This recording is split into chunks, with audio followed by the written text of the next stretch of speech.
In this video, we are going to talk about the basic physics underlying medical optics. Let's look deeper into this. The important thing that we are going to look at is about photon migration through the tissue. That is, how does light travel through the tissue? We see that some wavelengths or some colors of light travel through the tissue differently than some others. There are simple ways to see this. One of the properties that enable us to do this is related to how light is absorbed in tissues.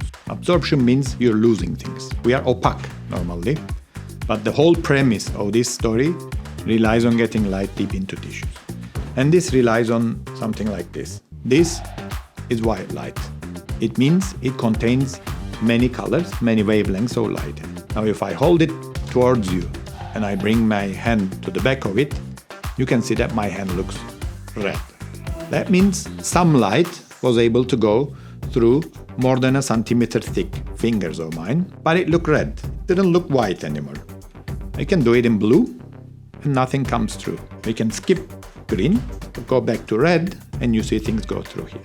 This is quite interesting. It is not a big surprise. A little baby notices this often.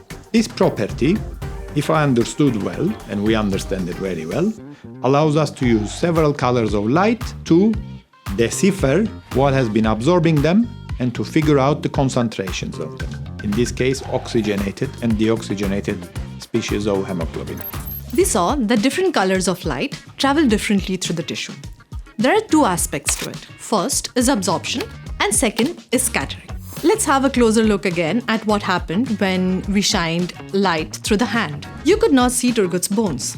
And that is because the light that was traveling had diffused. This means that light did not just travel in a straight path, but it somehow traveled in a zigzag path through the tissue. You also see this when there is sun behind the clouds, and you can still see some of the glow through the cloud.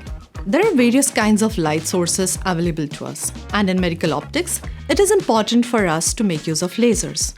Let's see why. So let's talk a little bit deeper about lasers. One of the cool properties of a laser is that you take a laser, you turn it on, and then you see this line and it points on things that are far away.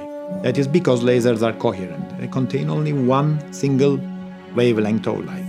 Of course, how coherent of them depends a lot on physics, etc.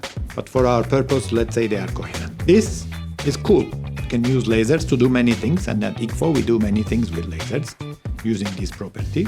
But if I also wanted to use a laser to illuminate this room, that doesn't work well. If you've ever been to a laser show or you watched, first of all, it hits different particles and flickers, but if you look at also the point that it hits a surface, you see bright and dark spots. These are called laser speckles. These were a major annoyance for the people who first invented lasers, but once they understood them, they realized that they carry information. So just like flickering of lights on waves and figuring out how much those waves are moving, what we can do is look at these properties of lasers and this flickering of bright and dark spots and to measure something called blood flow. In summary, we saw that absorption and scattering are properties of light that make it possible for us to study more about tissue. And all this is made uniquely possible with the use of lasers.